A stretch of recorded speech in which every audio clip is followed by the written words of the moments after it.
Hello, ನಮಸ್ಕಾರ. ಹಾ, ಯಾರು? ನನ್ನ ಕುರಿತಾಗಿಯೂ ಮಾತನಾಡುತ್ತಿದ್ದೀಯಾ ಹೇಗೆ? ನಿಮ್ಮನ್ನೇ. ನೀವು ವೀರ? ಹೇಗದು? ಈಗ ಅಡಾಂಧಕಾರ ತುಂಬಿದ ಕಾನನದಲ್ಲಿ ಹಗಲು ಹೊತ್ತು ಬರುವುದೇ ಕಷ್ಟ. ಎಂಟಿದೆ ಬೇಕು. ಅಂಥದ್ರಲ್ಲಿ ಈ ರಾತ್ರಿ ಹೊತ್ತು ನಿರ್ಭೀತಿಯಿಂದ ವಿಶ್ರಾಂತನಾಗಿದ್ದೆಂದಾದರೆ ನಿಮ್ಮ ಧೈರ್ಯಶಾಲಿಗಳಿಗೆ ಮೆಚ್ಚದಿರುವುದುಂಟೆ? ಜೊತೆಗೆ ಅಪರೂಪವೆಂಬಂತೆ ಮೇಳೈಸಿರುವ ರೂಪದೈಸಿರಿ ಭೋಗನ ಸಂಪನ್ನ ನನ್ನನ್ನು ಮಾತನಾಡಲು ಯಾಕೆ ಧೈರ್ಯ ಕುಂದುತ್ತೀರಿ? ಮೆಲ್ಲ ಮೆಲ್ಲ ಮಾತನಾಡು. ಇಲ್ಲಿ ನನ್ನವರು ಮಲಗಿದ್ದಾರೆ. ಎಚ್ಚರವಾದೀತು. ಮೆಲ್ಲ. ಅವರೆಲ್ಲ ಯಾರು?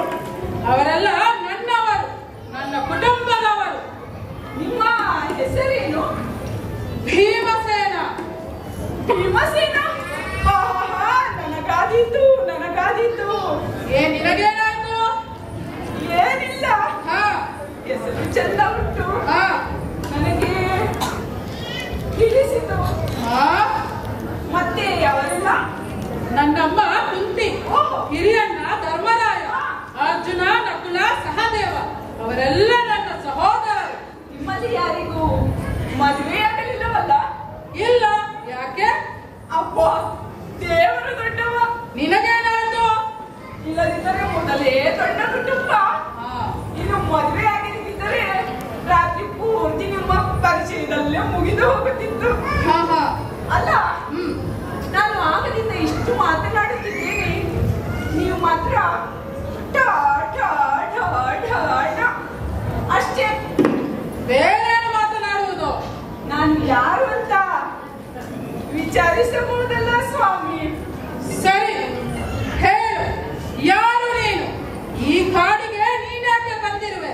ಅಥವಾ ಇಲ್ಲೇ ಇರುವವಳ? ನಿನ್ನ ಮನಸ್ಸು ಹತೋಟಿ ತಪ್ಪಿದೆ. ಎಲ್ಲ ಹೇಳು ನೋಡುವ. ಆದ್ರೆ ಸ್ವರ ಏರಿಸ್ಲಿಕ್ಕಿಲ್ಲ.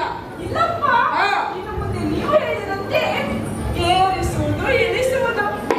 ಸ್ವಾಮಿ, ನೀವಿರುವ ವನ ಪ್ರದೇಶ ಹಿಡಿಂಬಾವನ.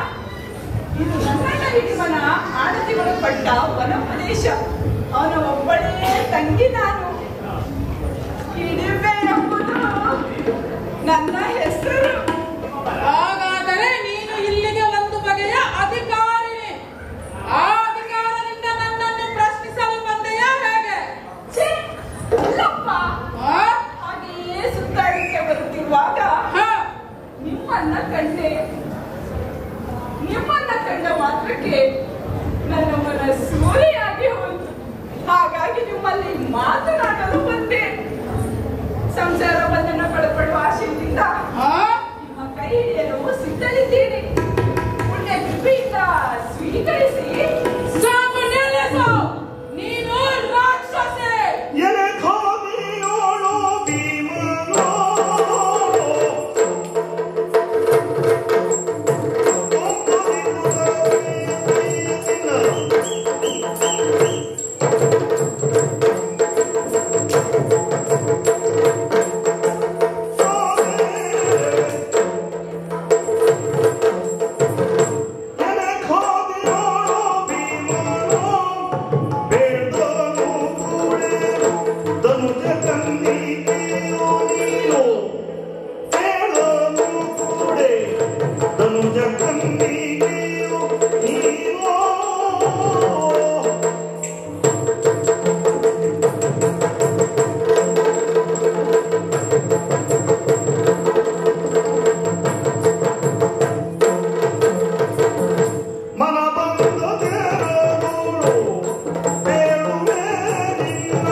ಕ್ಷಣ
ಯಾಕೆ ಸ್ವಾಮಿ?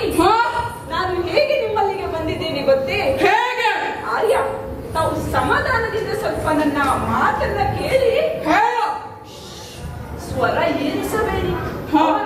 ಎಂದರೆ ಸರಿ ಸ್ವಾಮಿ, ನಾನೇ ನಿಮ್ಮಲ್ಲಿ ಮನವಿಟ್ಟು ಸೋತು ಬಂದವಳು.